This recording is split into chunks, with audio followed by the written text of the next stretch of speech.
You're listening to GLC on ReachMD. This activity is provided by Global Learning Collaborative and is part of our MinuteCE curriculum. Prior to beginning the activity, please be sure to review the faculty and commercial support disclosure statements, as well as the learning objectives. Hi, I'm Dr. Randy Englert. Joining me today is my colleague, Dr. Matt Malachowski. Today, we will discuss system-based strategies for secondary prevention in ASCVD. So Matt, how can we streamline patient access to lipid-lowering therapy so that more patients can reach their treatment goals? It's a great question, Randy. Thank you.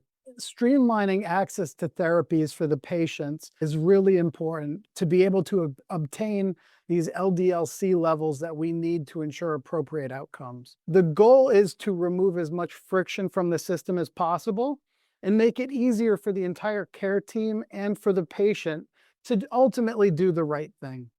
Having collaborative relationships with pharmacies, both retail and specialty, is really important to ensure that the patient has access to those treatments that they need, and that we can work with the clinical care team and the patient's insurance to ensure that they have cost-effective access to these treatments.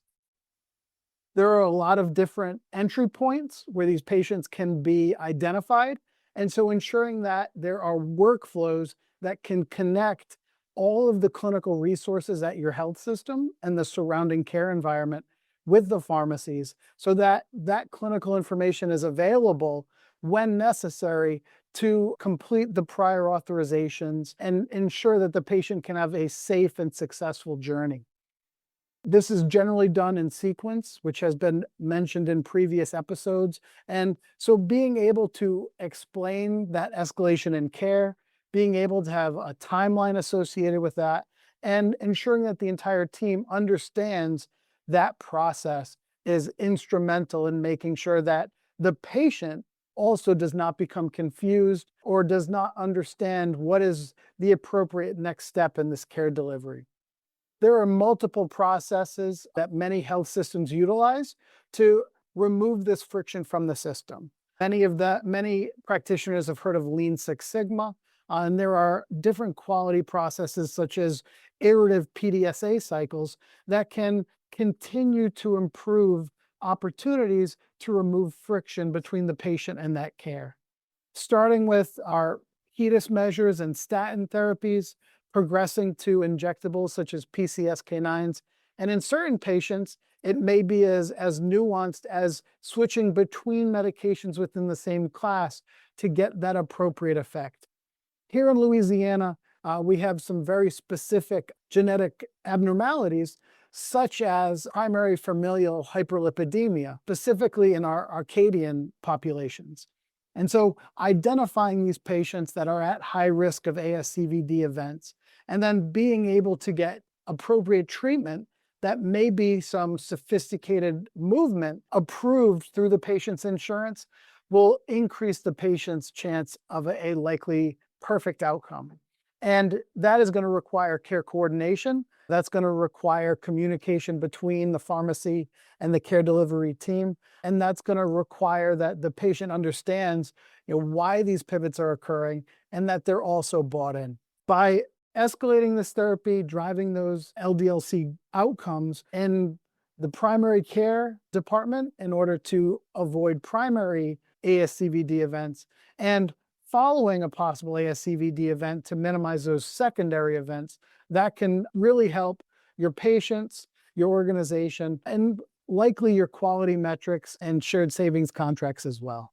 Those are all great points and ideas. And big takeaway I'm getting from this is that what we're really trying to do is make this easier on the patient and easier on the clinicians to help provide optimal care for our patients with ASCVD. And so when I'm trying to think of what are some actionable items that we can work on to try and improve that, I'm thinking about increasing lipid testing, give us the data points to ensure that we act, develop the point of care tools that we can use at the bedside to make clinicians' jobs easier, create longitudinal programs for better control of those cardiovascular risk factors. The cardiology clinics and the primary care clinics are busy enough. Take some of that workload and help get more touch points that actually provide better care for those risk factors. And then lean on our specialty pharmacies for assistance with those newer agents and help create pharmacy protocols that really help develop that collaborative team effort for the care of our patients with ASCVD. Matt, any other comments that you'd like to make about building a culture of teamwork regarding this to care for our patients with ASCVD?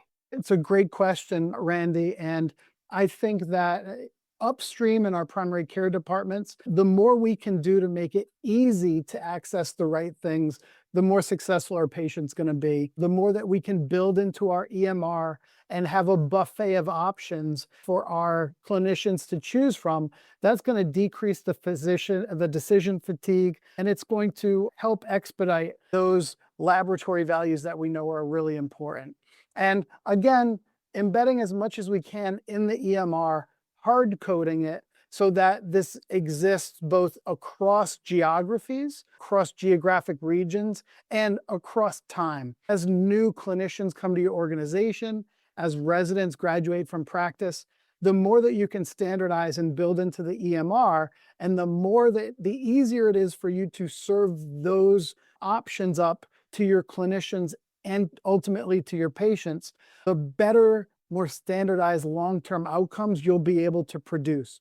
By pulling variations in care out of the system, you also pull out variations in outcome.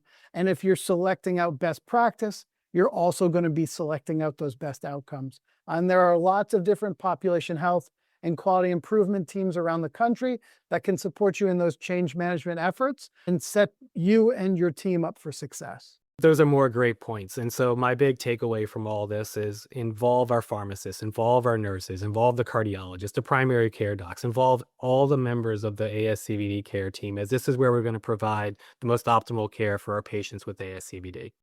Well, with that, I will conclude our discussion. So keep in mind that with the right systems and the teamwork in place, we can help more patients achieve their goals. Thank you for joining us today. You've been listening to GLC on ReachMD. This activity is provided by Global Learning Collaborative and is part of our MinuteCE curriculum. To receive your free CE credit or to download this activity, go to reachmd.com/CME. Thank you for listening.